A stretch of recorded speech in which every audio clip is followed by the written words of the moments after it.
आता पाहणार आहोत मोठ्या बातम्या। राज ठाकरेंविरोधात सुप्रीम कोर्टात याचिका, निवडणूक आयोगानं मनसेची मान्यता रद्द करण्याची मागणी, हिंदी भाषिकांवर मनसे कार्यकर्ते हल्ला करत असल्याचा उल्लेख। मी हिंदू विरोधी आहे ते भैया वगैरे जे लिहिलंय ना ते मुद्दाम लिहिलेलं आहे।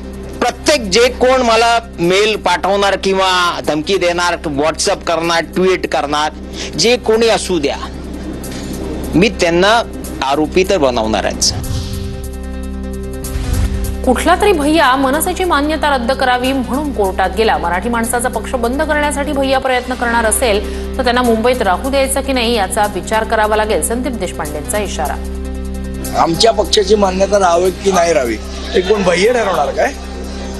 आणि जर आमच्या पक्षाची मान्यता रद्द व्हावी याच्यासाठी जर भैया प्रयत्न करणार असतील तर मग भैया नाही तर राहू द्यायचं की नाही राहू द्यायचं मुंबईत आणि महाराष्ट्रात याचा आम्हालाही विचार करावा लागेल। आरोपी कोक्या भोसलेच्या पत्नीनं घेतली अजित पवारांची भेट, आमच्यावर खोटे गुन्हे दाखल झाले, धनंजय मुंडेंच्या कार्यकर्त्यांकडून त्रास होतो, भोसले कुटुंबियांचा आरोप, तर घरावरील कारवाईनंतर पुनर्वसन करण्याची मागणी। स्टँडअप कॉमेडियन कुणाल कामराच्या याचिकेवर 16 एप्रिलला पुढील सुनावणी। एखाद्या गंभीर प्रकरणाच्या तपासाप्रमाणे पोलीस वागतायत, कुणाल कामराच्या वकिलांचा युक्तिवाद। कुणाल कामरा मुंबईत आल्यावर त्याचं स्वागत करावंच लागेल, संजय शिरसाट यांचा इशारा। तो उसका स्वागत तो करना पड़ेगा ना, वो इतना बड़ा आदमी है, वो बड़ा स्टार है, उसका स्वागत हम जरूर करेंगे।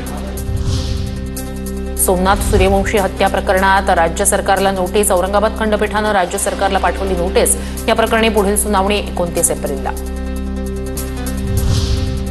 सोमनाथ सूर्यवंशींचा पोलीस कोठडीत मृत्यू झालाय। प्रकरणाच्या चौकशीसाठी कोर्टामार्फत एसआयटी नेमा, अन्याय झाल्यानंच आम्ही कोर्टात आलो, प्रकाश आंबेडकर यांची मागणी।